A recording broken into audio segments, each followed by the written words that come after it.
Jacob, why were the Psalms sometimes classified under the term prophets? Because the law was the first 5 books of the Bible, which Moses in the Old Testament, which Moses had written. All others were classified as the prophets. Why? Because the first 5 books were the law of Moses. No, that's not the answer. Josiah? Repeat the question, please. Why were the Psalms sometimes classified as under the prophets? Because they were written by the prophets? They were written by the prophets, that's right. Very good. Okay, Nehemiah. If Jesus had perpetuated or extended the law and the prophets, what would he actually have done? Destroyed it. He would have destroyed them. That's right. Number 3, what's the smallest letter of the Greek alphabet, Joseph? Iota. That's right. Do you remember what the little mark that distinguishes one character from another, what's it called? A tittle. Okay, Evan, what did Jesus mean in Matthew 5:18 when he said, "Till heaven and earth pass away"?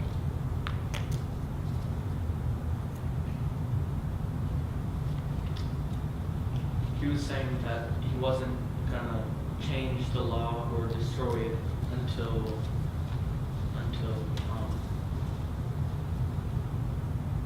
Need some help? Help him out, Cody.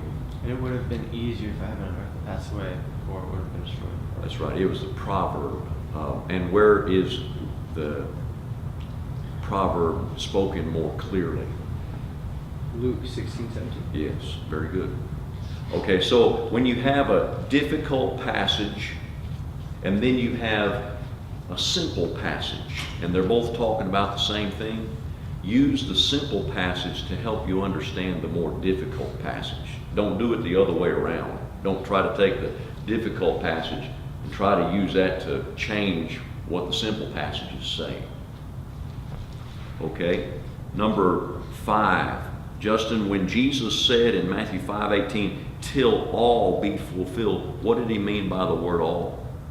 All the prophecies that directly concern him and what he had to do. Yeah, the things concerning his first coming to the earth.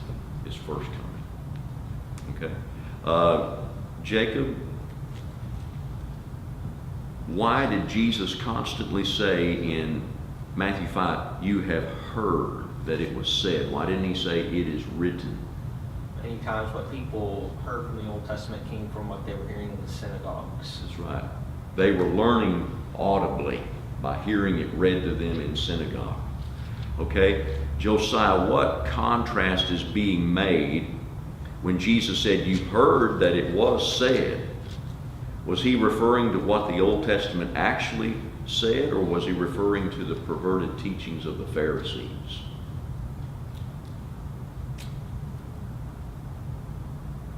Perverted teachers of the Pharisees. No? Oh, you had a 50-50 chance and you missed it. He was referring to what the Old Testament actually was saying. Okay? Although it's very commonly believed, but it's incorrect when all these commentaries, they say, well, it's the perverted teachings of the Pharisees, but that's just not right.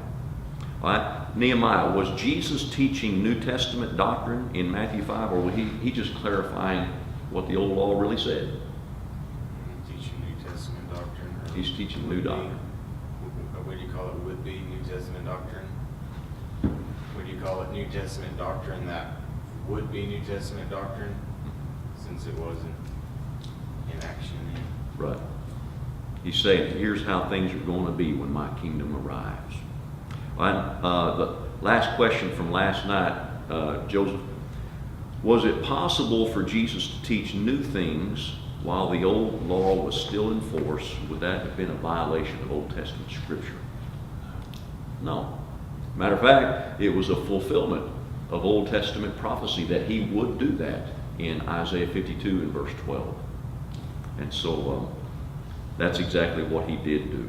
Okay, very good. Now we're going to talk about this section here, Matthew 5, 21 through 26. Thou shalt not kill. Let me ask 8 questions, and you think about these questions and look for the answers if you don't already know them. Number 1, did Jesus ever teach the gospel of the kingdom publicly? All right. Number 2, the command, thou shalt not kill, is referring strictly to what 2 kinds of killing?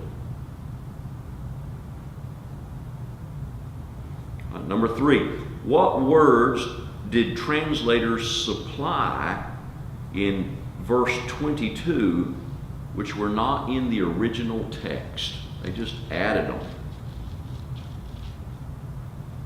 Number 4, when calling a man a fool, what is being insulted about that man? What kind of insult did he just get? Number 5, are there degrees of sin, or is sin sin? Are there some greater and lesser sins, or sin is sin?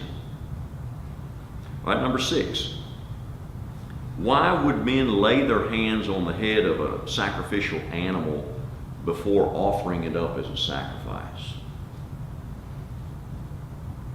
Number 7, after being reconciled with an enemy, what should we then do? And number 8, why is the doctrine of purgatory wrong? Maybe I ought to just ask, what is purgatory? We'll talk about that. Let's start off by reading the passage now that we're going to look at. I want to read it from the King James Version. So I want to ask Cody, I've noticed you've been using the old King James, and I would like you to read verses 21 through 26 out of that translation. Ye have heard that it was said by them of old time, Thou shalt not kill, and whosoever shall kill shall be in danger of the judgment. But I say unto you that whosoever is angry with his brother without a cause shall be in danger of the judgment, and whosoever shall say to his brother Raca shall be in danger of the council. But whosoever shall say, Thou fool, shall be in danger of hellfire. Therefore, if thou bring thy gift to the altar, and there rememberest that thy brother hath aught against thee, leave there thy gift before the altar, and go thy way. First be reconciled to thy brother, and then come and offer thy gift. Agree with thine adversary quickly whilst thou art in the way with him, lest at any time the adversary deliver thee to the judge, and the judge deliver thee to the officer, and thou be cast into prison. Verily I say unto thee, thou shalt by no means come out thence, till thou hast paid the uttermost farthing. Now, we need to begin by reminding ourselves Jesus in this chapter is teaching new things. This is New Testament doctrine that the people had never heard before. Now, some people believe if Jesus teaches New Testament doctrine while the Old Testament law was still in force, he would have been violating the Old Testament law. That would have made him a sinner, and he could not have been our Savior if he were a sinner. And that's the reasoning that they use. And really they're being motivated, truthfully, by a desire to exclude the exception for divorce. They want to get rid of verse 32, and they do not want that exception for divorce to apply in the church age. And so to get rid of that one verse, they throw out all of these chapters 5, 6, and 7. Everything Jesus said here is just a clarification of Old Testament law. And that's their motive for doing that. I had one brother go so far one time. He was a no-exception brother. And he said that he went so far as to say, if Jesus taught publicly New Testament law while the Old was in force, the Jews would have been justified in crucifying him on the cross. I was shocked to hear that. And so I began to wonder, well, if Jesus taught the New Testament law privately, would they have been justified to crucify him if he taught new law privately to people? So let's ask 2 questions here. First of all, did Jesus ever in his lifetime teach the gospel of the kingdom publicly? Did he ever do that? Well, let's back up to Matthew chapter 4. Jacob, read me verse 23.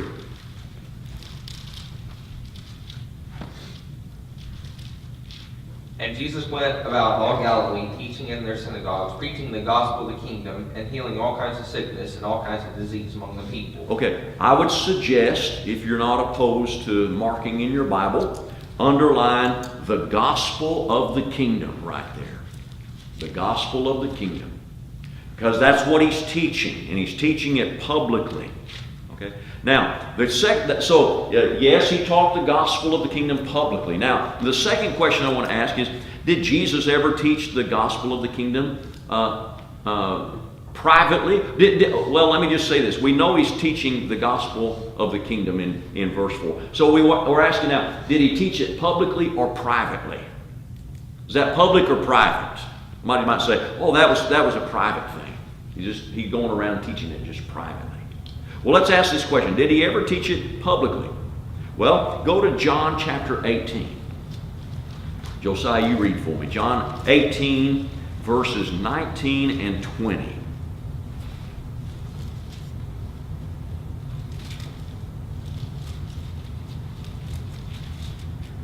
The high priest then asked Jesus of his disciples and of his doctrine. Jesus answered him, I spake openly to the world. I ever taught in the synagogue and in the temple, whither the Jews always resort, and in secret have I said nothing. Okay, in verse 20, underline, in secret I have said nothing.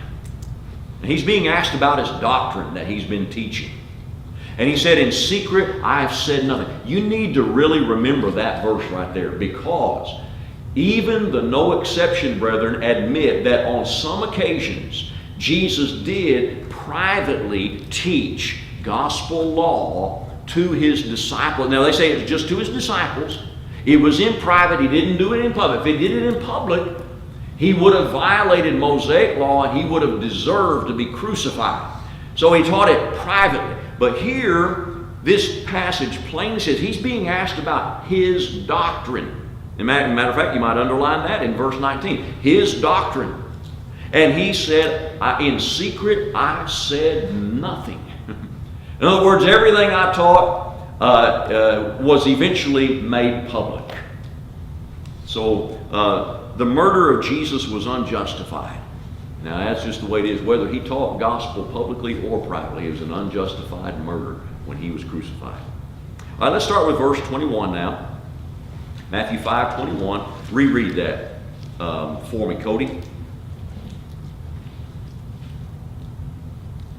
What verse again? Verse 21. Matthew 5:21. Ye have heard that it was said by them of old time, Thou shalt not kill. Whosoever shall kill shall be in danger of the judgment. Now, you have heard. What is it the people had been hearing? This is what the old law said. Thou shalt not kill. Thou shalt not kill. That word kill comes from a Greek verb which means to commit murder. To murder. Okay? So that's the way the New King James translates it. Isn't that right? Okay. So Jesus is here quoting the the sixth commandment. Now, one time, Brother Johnny Elmore and I were going door to door, and we came to a house. Person opened up the door as a man, and we said, we're from the Church of Christ. He said, I just keep the 10 Commandments. That's all I'm interested in, just the 10 Commandments. The rest of it, I'm not interested in. And Brother Johnny was kind of cantankerous that particular moment. And he said, well, if you keep the 10 Commandments, can you enumerate them? And he said, well, I can't just name them off one by one right now. And Brother Johnny said, well, can you tell me where I can find them in the Bible so I could read them if I wanted to? And the man said, well, no, I can't tell you where they're at in the Bible. And Brother Johnny said, well, if you're going to live by the 10 Commandments, don't you think you at least ought to know where they're at or know what they are if you're going to live by them? I thought that was a pretty good question. So let's just write right quick the 10 Commandments. We're going to put 1, 2, 3, 4, 5. And the first 5 commandments, I believe pertain to loving God with all of our heart and with all of our soul and our mind. And then over here, we love our neighbor as ourself. And we're going to put number 6, 7, 8, 9, and 10. Okay? Now, what's the first commandment? Any brother, raise your hand. Don't look. Don't look. People are cheating and going to the textbook to find what's the first commandment? Have no other gods before me. No other gods.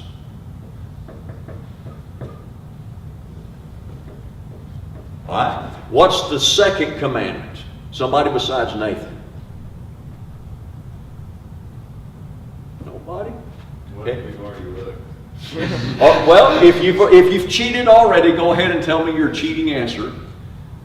Not to make any other gods before him. No images. Do not make any image, any graven image of anything. Okay. What's number 3? Anybody? You guys need to memorize this. When I finish this list, you have got to memorize it. We're going to test you tomorrow. Remind me, Nathan. We're testing them tomorrow. Okay. Third is do not take God's name in vain.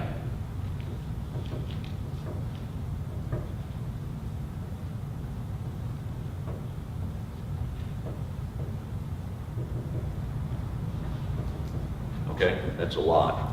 Okay, do not take God's name in vain. That's going to be important as we keep studying Matthew chapter 5.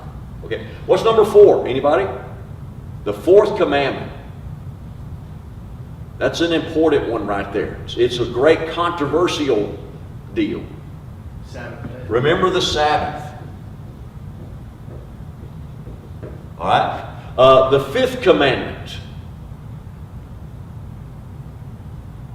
That's an important one. You guys especially need to remember this. Honor your parents. All right. Now, what's the 6th one? Do not kill. All right. Number 7. Do not commit adultery. Number 8, we're whittling this down, so maybe by the process of elimination you can get some of these. What's number 8? Not steal. Okay, do not steal. All right, now we're down just to 2. What's this? It's a not. Thou shalt not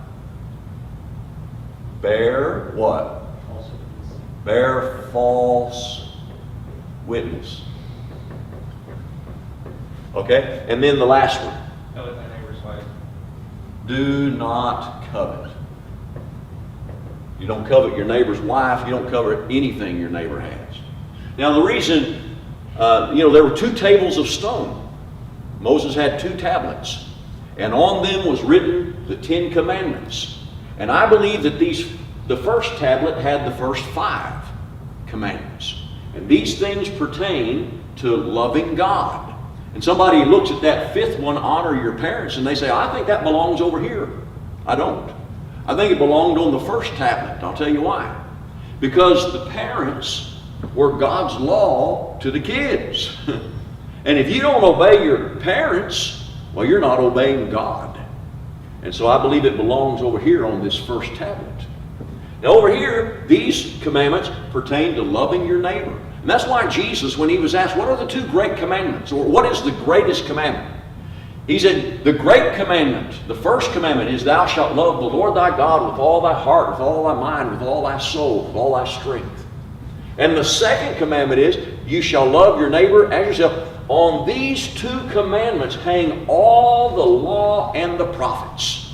So, the law, the Constitution, the 10 commandments, was made up of those 2 great commandments. And everything else was an elaboration upon loving God. So what we're studying this morning is we're studying this 6th commandment here right now. Thou shalt not kill, or thou shalt not murder. And incidentally, while we're giving assignments for reading or for memorizing rather, Brother Dwayne Permitter this past weekend, he said, how many of you can name the 12 apostles? Who can do that? He said, you know what? We got guys that can name everybody on a ball team. And they can give us their stats, their batting averages. They can give us their pitching records. But he said, how many of us know the apostles? Okay, if you know the apostles, raise your hand. Jacob is, okay.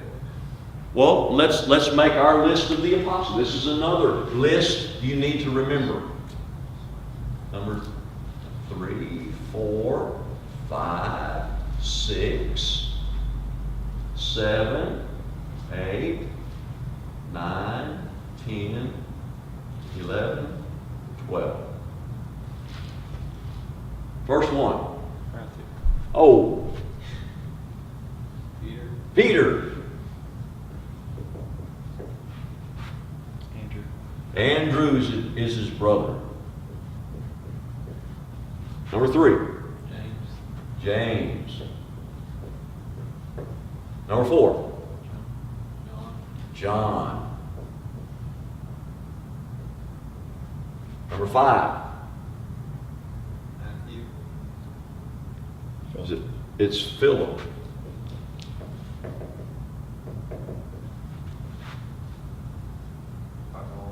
Huh? Bartholomew. No. Thomas. Maybe it is I Bartholomew. think he's right.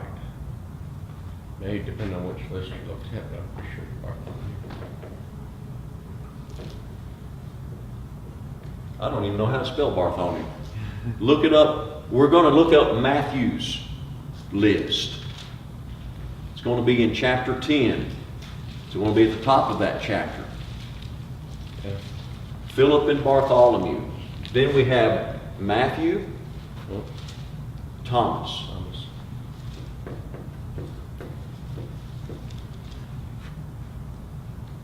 Matthew. And then Matthew. And then we have Thomas and Matthew. Then who's next? James. James, the son of Alphaeus. James, the son of Alphaeus. Is he the same that's referred to as James the Less? I don't know the answer to that. I've been asked that question 1,000 times and still can't remember the answer.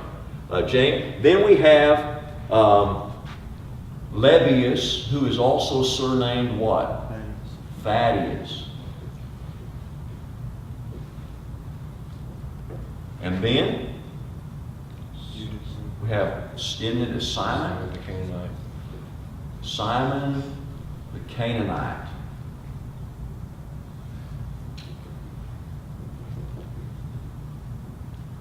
And then the last one, Judas, the one who betrayed him. You guys memorize that too by tomorrow. Memorize that list. We've got to know the names of the apostles. The church is built upon the apostles and prophets, Jesus being the chief cornerstone. We ought to at least know who the apostles are. Okay? Now, here's the command. Which command are we studying today? Number 6. Sixth commandment. And it was the very first crime. You can read this in Exodus chapter 20 and verse 13, by the way. Exodus 20, 13. It was the very first crime committed after the Garden of Eden. Genesis chapter 4 and verse 8. When the crime was committed by Cain, there is no recorded record that we have that God told Cain this was wrong to do. This was a law that Cain should have already known that was wrong to do. He didn't have to have special revelation to figure this one out. This is called natural law. And the Bible speaks about natural law in Romans chapter 2, verses 14 and 15. So there are some things that people just know. And they know it's wrong. Now, everybody knows it's wrong to commit murder. Okay? Now, if I go over to New Guinea, there's some headhunters over in New Guinea. And if I showed up at their camp, they wouldn't think twice about killing me. But I'll tell you what, they know better than to kill one of their fellow tribesmen. They know that, and they don't know anything about the Bible, but they know that's wrong. And so there are some things that people can figure out on their own without special revelation. But then, besides natural law, who knows the other kind of law besides natural law? What's the other kind called? It's called positive law. Positive law means law that has to be revealed by special revelation. You cannot figure out that we need to be dunked underwater in the name of the Father, the Son, and the Holy Spirit unless you get special instructions revealed from God. That's called positive law. And you would never know that we should meet every first day of the week and worship God by having communion with one loaf and one cup. You couldn't figure that out unless God said so with His own voice. So that's the difference between natural law. People can sit around and figure out there is a God. They might not know a lot about Him, but they can figure that out just by nature, just by looking around. This couldn't have happened by itself. They can know that you shouldn't kill, but they cannot figure out how do I please God? How can I go and live with God someday? They can't figure that out without special revelation. Now, the first time that murder was committed, natural law was being violated. But by the time of Noah got off the ark, God gave the first recorded instructions that we have that you should not kill people. Let's look at Genesis chapter 9, verses 5 and 6.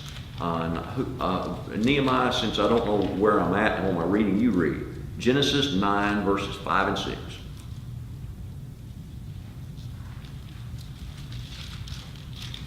Surely for your lifeblood I will demand a reckoning. From the hand of every beast I will require it, and from the hand of man, from the hand of every man's brother I will require the life of man. Whoever sheds man's blood, by man his blood shall be shed, for in the image of God He made man. Okay, here not only is God saying it's wrong to commit murder, but He's given a reason. Because man was made in God's image, and if you attack man and kill him, then you are attacking the image of God, and God takes that personally. And He said, you deserve to die for that. God views that as an insult to Himself. Okay? Now, the Old Testament command, thou shalt not kill, referred to criminal murder. It did not include 4 kinds of killing. Okay? And that's really why the old King James is a little bit misleading, because kill is not always wrong, but murder is. All right? Let's talk about when is killing sometimes or not considered murder. First of all, killing done in war, that's not murder. Okay? Now, I'm not saying it's okay to join the army. We'll talk about that later as we go on in the Sermon on the Mount. But when a soldier kills another person in war, that's not murder. Okay? Let's look at 1 Kings chapter 2. Joseph, read me verse 5. 1 Kings 2, verse 5.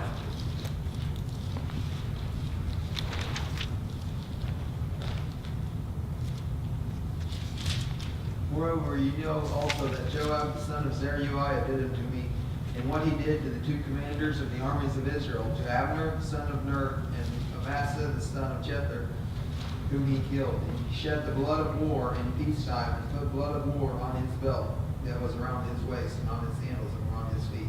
Now, notice that he shed the blood of war in peacetime. Now, the problem with Joab killing Amasa and killing Abner was that it was not during war. That's what made it unforgivable, and that's why he was executed. Okay, Solomon had him executed. So killing done in war, and it is a bad argument. If somebody says, how come you don't join the army? How come you don't fight for the United States? It's a bad argument to say, well, because the Bible says thou shalt not kill. That's a bad argument. Because the killing that's being condemned in the Old Testament Ten Commandments is murder, not killing in war. Okay? So when the Israelites then would go out into battle and they would fight with people in a battle and kill them, they were not violating their own law. And some people say, oh, you see, God made a law and then he told people to go and violate the law that he made. He told them to go and kill the Canaanites. And so God is a hypocrite. That's what some atheists say. Well, they were not violating the law because the law was not killing in war that was forbidden, but murder. All right? Number 2, killing done as capital punishment was not forbidden by the 6th commandment. Killing done as capital punishment. Let's read Deuteronomy chapter 19, verse 21. Evan? Deuteronomy 19:21.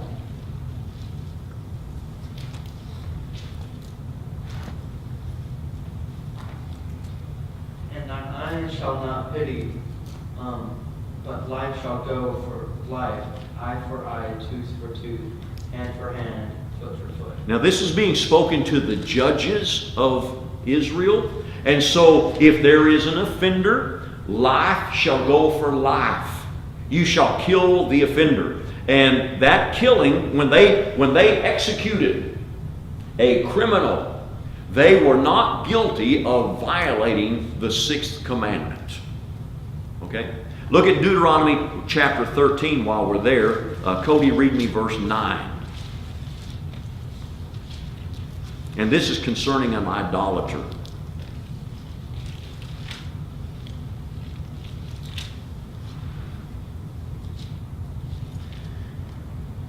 But thou shalt surely kill him, thine hand shall be first upon him to put him to death, and afterwards the hand of all the people. Okay, so if a man or a woman is found committing idolatry, the Bible says they shall be put to death. And when they were told to do that, they were not guilty of violating the law that said thou shalt not kill. So if somebody talks to you about capital punishment, it is a bad argument to say I'm opposed to capital punishment because the Bible said thou shalt not kill. Thou shalt not kill has nothing to do with capital punishment. It has to do with murder. All right, number 3, the killing that's forbidden is not killing done in self-defense. Not killing done in self-defense. Now, I'm not saying get you a gun and hide it under your bed. I'm not saying, when an intruder comes in your house, just kill him. I don't think you should do that. But I'm saying it is not murder if that happens. Exodus chapter 22, verse 2 and 3. Justin?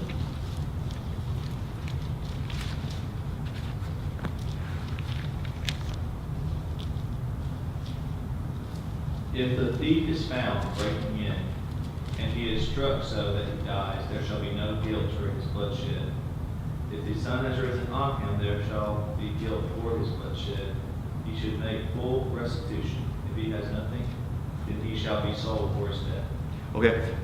You can tell by reading those 2 verses together, if he breaks in verse 1 and you kill him, there's no guilt for bloodshed, but if the sun rises up, in other words, if it's dark and it's nighttime and this guy's breaking into your house and you can't see if he's got a weapon or not.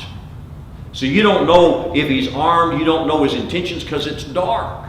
And so if you kill him, you're not guilty of violating the command, thou shalt not kill. However, if it's the daytime, in light, and you can see clearly he has no weapon, then if you kill him, you are guilty of bloodshed.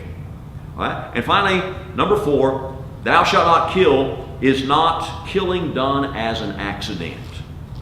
Killing done as an accident. Now, the Bible makes a very careful distinction between killing on purpose, murder, and killing by accident.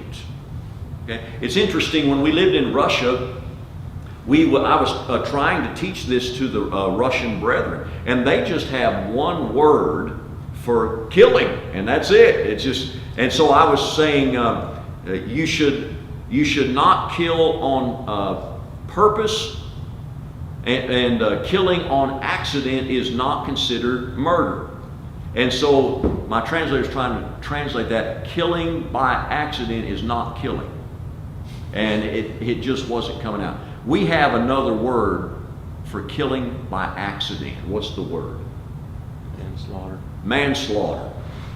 Manslaughter. Okay? And if a person is guilty of manslaughter, this is what Numbers chapter 35 is all about. Numbers chapter 35, there were to be cities of refuge. And if somebody killed a person by accident, manslaughter, they could flee to one of these cities and they could be protected from an avenger of blood. So in summary, the command, thou shalt not kill, referred to first-degree murder and second-degree murder. Okay, Nehemiah, what's first-degree murder? Is it premeditated? Premeditated. All right. What's second-degree murder, Joseph?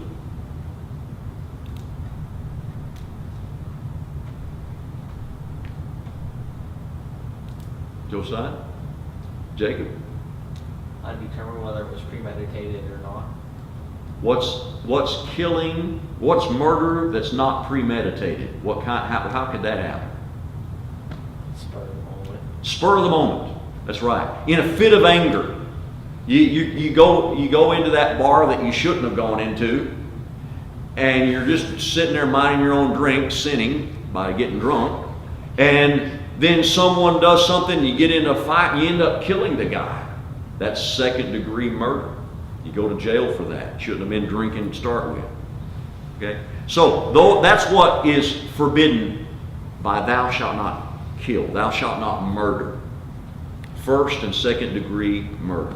Now, if you do, what are you in danger of? Let's go back and read it again. Matthew chapter 5, verse 21. Jacob, read it again.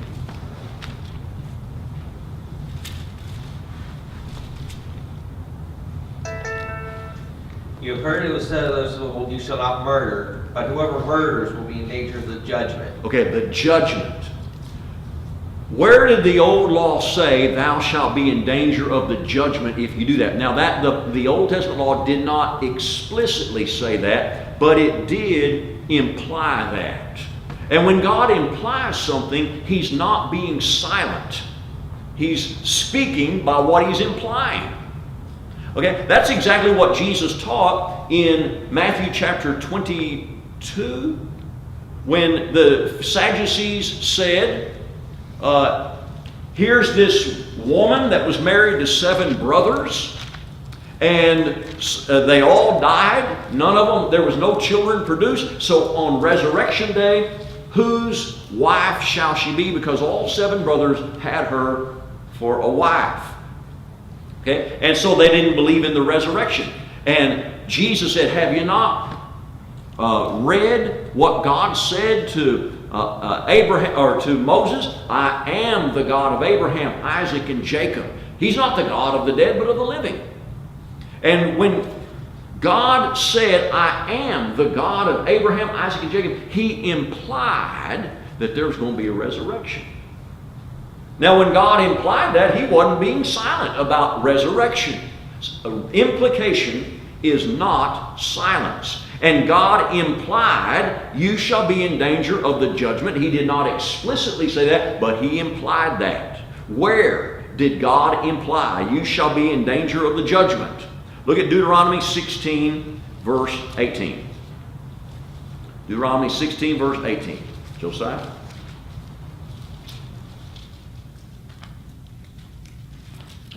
Judges and officers shalt thou make thee in all thy gates, which the Lord thy God giveth thee, throughout thy tribes. And they shall judge the people with a just judgment. These judges, with their judgment, would judge cases where someone killed, and they would decide, was the killing premeditated? Was it a fit of anger, or was it an accident? And so if you kill somebody, you murder, you shall be in danger of the judgment. That is an accurate representation of what the Old Testament actually taught.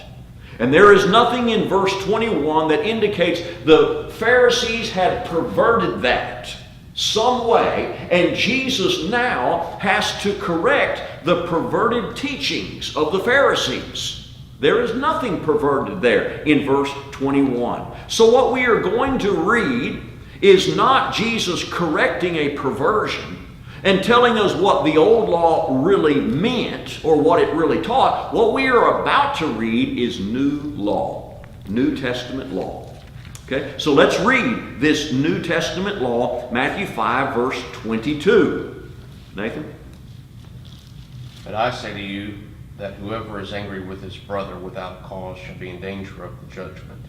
And whoever says to his brother, Raca, shall be in danger of the council.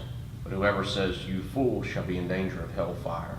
Okay, now Jesus is, as we mentioned last night, he's not saying that murder is going to be okay under the New Testament system. What he's going to do is he's going to take this, thou shalt not murder, and he's going to bring it and put it over here in his New Testament law. Only before he does that, what's he going to do, Nehemiah? Add to it. He's going to add something to it. So we'll put our plus mark right there. He's going to add something to it. And he says, from now on, if you are angry,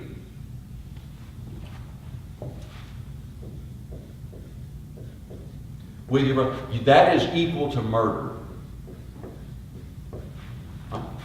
Now, that's new. Was being angry wrong under the old law, Joseph? No. Oh, yeah, it was. Was murder wrong? Yes. But the Old Testament did not say anger was equal to murder. Right? Now, how do I know the Old Testament didn't teach that? Because if you were a murderer, what would happen to you? Evan? You would be judged. Yeah, you'd be judged and you'd be put to death. But if you're angry, are you put to death, Cody? No. If anger was equal to murder under the old law, people would be put to death for being angry. But they weren't, because the Bible didn't teach that. So this is a new law here. Now, under the New Testament system, it will be just as wrong to hate somebody as to have murdered them. So hate is being equivalent now to murder. And really, when I read this, I wonder, is there anything more relevant that we could discuss this morning? Because we're living in a time where there is a loss of respect for human life all around us in our country here in the United States. Children can decide for their old mama and daddy in a nursing home. They can throw them in the nursing home to start with. And then they can decide they are senile, they're not contributing to society anymore, and they should be allowed to die with dignity. They should be allowed to die with dignity. Did you know that under Obamacare, that's our new health care system, do you know that under Obamacare, when you get a certain age, did you know that your insurance Medicare will no longer pay for you to have bypass surgery if you are old enough? Because you're too old.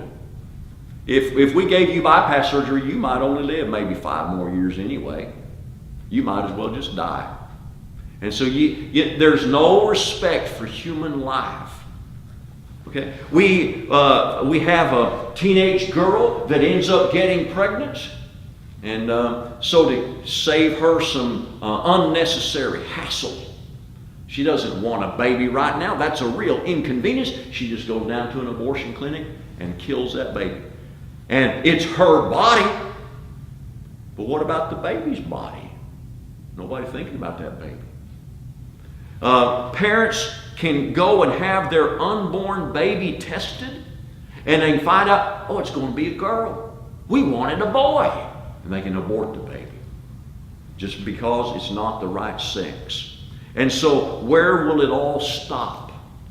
When are we going to have a law passed that people finally decide, Church of Christ folks aren't contributing to society. And we think maybe they should just die humanely. And we'll just put them to death. Well, that's what happened in the days of the apostles, only it wasn't a humane death, was it? It was stone them to death and behead them. And while all that's going on, while we have little babies being aborted, and we have elderly people being euthanized, all of that's going on, then we have convicted, guilty murderers being given their lives on a silver platter. Does anybody remember Brian Nichols? Anybody from Georgia remember Brian Nichols? No? Brian Nichols, this happened in Atlanta, Georgia. I was there when I wasn't in the vicinity when this happened, but I was living in the Atlanta area when this happened. Brian Nichols was a man that was going to trial. I don't know what he even did. But he got in the courtroom, he pulled a gun out, he shot the judge. All this is being video recorded on a camera. He shot the judge, he shot the court reporter, he shot the deputy sheriff that was standing in the courtroom, and then he ran out the door and he went to the parking lot. In the parking garage, he stole a car, and he got on his way out. There's a U.S. Customs agent standing at the gate of the parking garage. He shot the custom guard. All of that was videoed. There's no doubt this man was guilty. It happened on March 11th, 2005. Maybe that's why you can't remember. Maybe you were too young. 2005. Now, it took 3.5 years. 3.5 years before he was taken to trial again. And he pleaded insanity. And because the jury there was no doubt he was guilty of murder because he's on film. And so the jury was unanimous. He did commit murder, but they were divided. And they said, half of them said, or at least some of them said, he was insane and he should not be given the death penalty. And so he was put in prison for life, and the government spent $1.8 million to defend this man. $1.8 million, and his lawyer said they needed more money. We need to spend $1.8 million to defend a guy like that, and we're putting babies to death every day by the thousands. And then to add insult to injury, we've got environmentalists who are bringing more public awareness to the lives of dolphins and spotted owls than they are to babies that are in the womb. Planned Parenthood is the largest activist in this, and they're receiving subsidies from the U.S. government. And Jesus said that if you murder, you deserve the judgment for that. But he goes a little bit further. He goes a lot further. And he says that if we hate somebody in our hearts, then we too are guilty and we deserve the judgment that a murderer gets. And so when men begin to rail at others and curse at them and despise them, then they have the spirit of a murderer. And when you hate somebody, it's just a short step from hating them to not caring what happens to them. I don't care what happens. I hope he dies. And when you have that kind of a heart, you're guilty, Jesus said. And that's why raka, or contempt, leads to justification of murder. It makes you a murderer at heart. Okay, so let's look at verse 22 again. Read it again. Who's the last reader? Read it again. But I say to you that whoever is angry with his brother without a cause shall be in danger of the judgment. Okay, stop right there. You see the words, without a cause. Those are not in the original Bible. It's not in the Greek. The translators just added that because they wanted to tone it down a little bit. You just can't have whoever is angry with his brother. And the kind of anger Jesus is talking about is hate. And it is never justifiable to hate anybody. You just can't do that. And so, if the words without a cause are not inserted, is Jesus saying it's always wrong to be angry? You know, we hear that. I've had brethren say that to me. They say, oh, George, I could tell you were angry in that business meeting. And I've been angry before. I'll admit that. But is being angry a sin? Is being angry what Jesus was condemning when he condemned hate? Okay, I say no. Look at Ephesians chapter 4, verse 26. Nehemiah.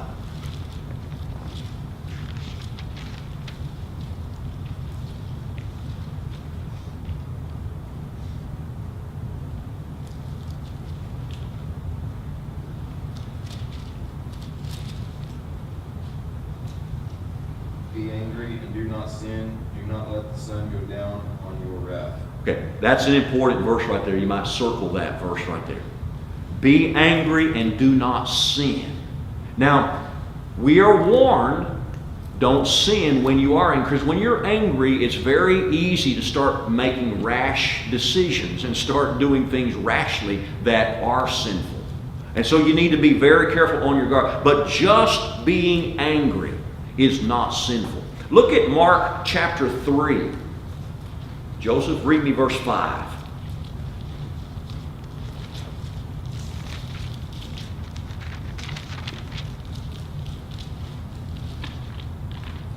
And when he had looked around at them with anger, being grieved by the hardness of their hearts, he said to the man, stretch out your hand. And stretched it out, and his hand was restored as whole as the other. Who is looking around with anger?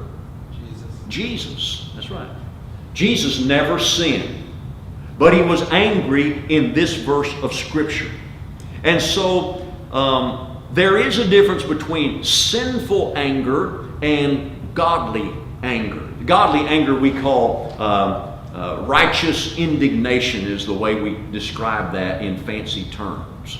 What's the difference between godly anger and sinful anger? Well, godly anger is a hate for the evil that people are doing. And sinful anger is a hatred for the person that's doing the action.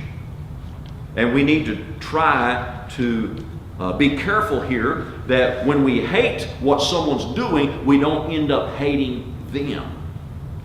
Let's look at 1 John chapter 3, verse 15. Evan, read that for me. 1 John 3, 15.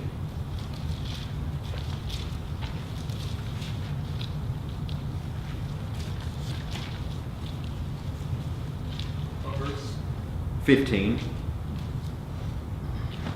Whosoever hateth his brother is a murderer, and ye know that no murderer hath entered life abiding in him. Now, circle that verse. It's very important. You know that everyone who hates his brother is a murderer. So I'll put hate is equal to murder. Isn't that what Jesus is teaching here in Matthew chapter 5, verse 22? And so go over to Matthew 5 and verse 22, and in the margin, real teeny tiny, write 1 John 3, verse 15. And that will help you to clearly show that what Jesus is teaching is New Testament doctrine, because John records it in the epistles to the brethren of the church. This is clearly New Testament doctrine. It is not Jesus just correcting what the Old Testament said. 1 John 3:15, write that in the margin there. Okay, it's 10:30 right now, and so why don't we just take a minute to take a break. I need a little drink right quick, and we need to move around a little bit so we don't fall asleep, so let's take a little 5-minute break and we'll come back.